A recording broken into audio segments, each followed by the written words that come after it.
Alright, today we kickstart the 4th season of We Start Stronger campaign, courtesy of the good people at Metropolitan. Yeah, Thanks. So we're beefing it up today by bringing Dr. Khosi as our guest to help us with the theme that we all struggle with and looking at our relationship with money and emotions. The two are intertwined because if your emotions are not in the right place, you won't definitely make the right choices when it comes to your money. Yeah, Am I right? absolutely. Yeah. I mean, we talk about retail therapy that people engage in and end up spending money in order to assuage the feelings that they have at that moment, whether it's fear, anxiety, or depression even. Right. So it becomes a mood elevator to go shopping. You know, it just kind of gives you that good feeling. So we can use emotions and money. Is it the reason why we call it impulsive spending? It's stimulated by emotions? Yeah, absolutely. The impulse is like generally in life we are looking to maximize our pleasure and minimize our pain. And so when we are in pain, it could end up being a whole lot of responsible decisions that we could make in order to mitigate or just to help ourselves feel better in that moment. Maybe let me try to phrase my question this way. What effect does financial procrastination has when it comes to how I handle my emotions on the subject of money?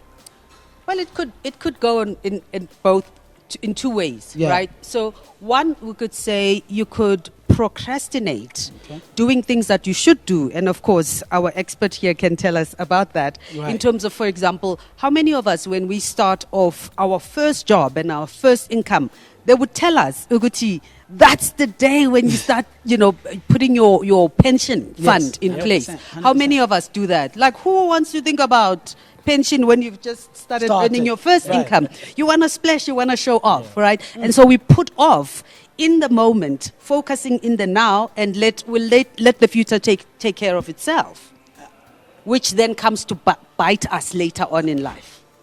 That need to want to show off and be affirmed by others, does it necessarily happen to those who just started in their journey of earning a salary, or is it something that throughout people struggle with it? Because I find people who've been 20, 30 years, in corporate or just earning a basic salary, they will still live beyond their means without even learning within the first 5 years. So it doesn't start there.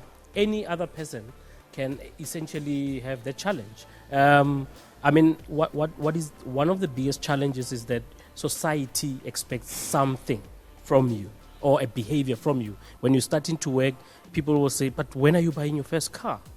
So society expects such things to you. When you are in your 40s, society expects you to have kids. And the question is, when are you getting married? When are you getting kids? And those are the pressures that we have to deal with as people. Mm-hmm.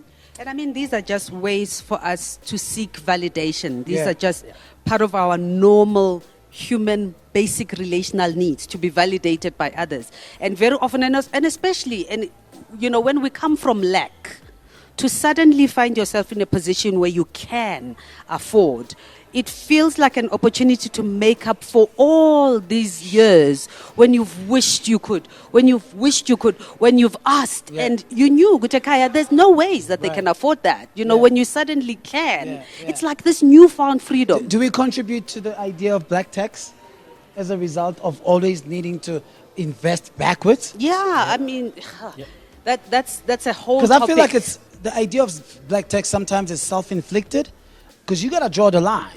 Of course, absolutely. Right? Boundaries are necessary. We've got to learn to say yes to saying no. The problem is that we feel obligated. And especially because usually there will have been so many people that will have contributed to you getting to where you are. Correct. And so you feel this sense of guilt and obligation to also do for others. And unfortunately, sometimes it comes to your own detriment. Now, you introduced a new dimension to this conversation, which leads to financial shame. It's something that a deep phenomenon a lot of us struggle with. And I'd like you to help my viewers to best understand how it's okay to know what your capacity is because not all of us have the same range when it comes to how far we can spend. So Touch, I always say we all start from somewhere. Correct. And the biggest challenge with us as people is that when we are in that journey of achieving something or that target that we've set for ourselves, when somebody seems to be achieving that target faster or quicker than us, we put ourselves under pressure. And we don't know their race. We don't They're know running their own race, race. you know. So Exactly. that, and it goes back to you knowing yourself and knowing your limitations. And I think that's one of the best things that one can invest in terms of, speaking to professionals such as Dr. Khosi, to understand themselves. Because once you understand yourself, it becomes easier to make better decisions, if I can put it that way. And part of that shame is about the fact that because I have not done well or I have failed in doing something, it means I am a failure. And it's important to separate the two things. Yeah. Having failed to do something is a behavior that you can change. It's not a permanent condition. No. But the problem is that we make it about the self. And then we become self-deprecating. We feel guilty. We want to beat ourselves down, and we feel transparent, like everybody can see that I messed up. I've incurred so much debt, and so on. And then we take shame that we didn't have to take to begin with. Whereas that is a condition that can be fixed. Yeah. I love the idea. How do you fix it, though? So I mean, she spoke about incurring a whole lot of debt. There are services such as debt management, debt counselors that you can look into. Are those tools available on Metropolitan? Metropolitan will offer those tools to you. There's tools such as budgeting tools that are on our website, and many other institutions have those tools. So you start from somewhere, Touch. For you to end up in debt means that you may have made the right decisions, and unfortunately your circumstances have changed. Yeah. So it's not about you only. It's about the economy. It's about the environment that you live in that might have changed. So don't be too hard on yourself. Now, we are creatures of emotions, right? Yep. Driven and led by emotions. How do I know that I'm making decisions that stems from positive or negative emotions? So for me, at least, when it comes to spending, of course. When it comes to spending, yes. I ask myself this question: do I really need this thing now? I'm a now guy. I always need it now. Do I really need this thing if now? I need, listen, once it's deposited in my head, it's not for tomorrow. Yeah. No. You know what I mean? Yeah. That's why I've got a problem with online shopping. I want to walk out the store with what I in purchased. hand. I want it now. And I guess, Touch, it's an emotion that you need to work on as a person. I need to. And truth be told, everybody has some form of something that they need to work on. The challenge that we have is if you are not even engaging anybody to start working on that thing. That's where the challenge and the problem will be. Mm-hmm. And also, what are you actually numbing, for example? By going on a spending spree. Some people will go drinking and things like that in order to not deal with the issues that you need to deal with, so you don't have to go that way. We are heading towards our closing. I'd like you to please help me with how do I make what I have work for me? So Touch, firstly, you need to understand, especially when we're talking income, right? Yeah. You need to understand your financial status. Yeah. Your finances are not you. That's one thing that I've always said to people. But you need to understand your financial status, your income versus your expenses. Right. And that's a basic thing that you need to understand. If you don't understand that, you end up, over-expanding yourself, offering people loans where you don't have money. Yeah. So imagine, I have people that will offer family and friends loans through their credit card. And those loans are interest-free.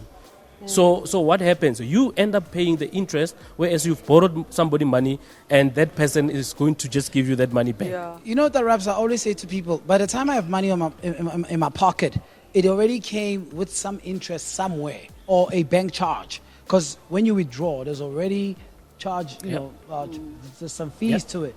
So there's nothing wrong with imposing interest to anyone, but. Ubuntu. We use these terms to say what will they say? How will they feel? Is it illegal to impose interest if you're not a registered financial service provider to borrow, to lend people with minimal interest charged on the loan? So by law, it's illegal. Because now you're running a business, right? And there are rules and regulations for that financial or credit providers have to abide by. Imagine you've borrowed me 1,000 rands and tomorrow you come to my house, I'm unable to pay you and you just take my TV.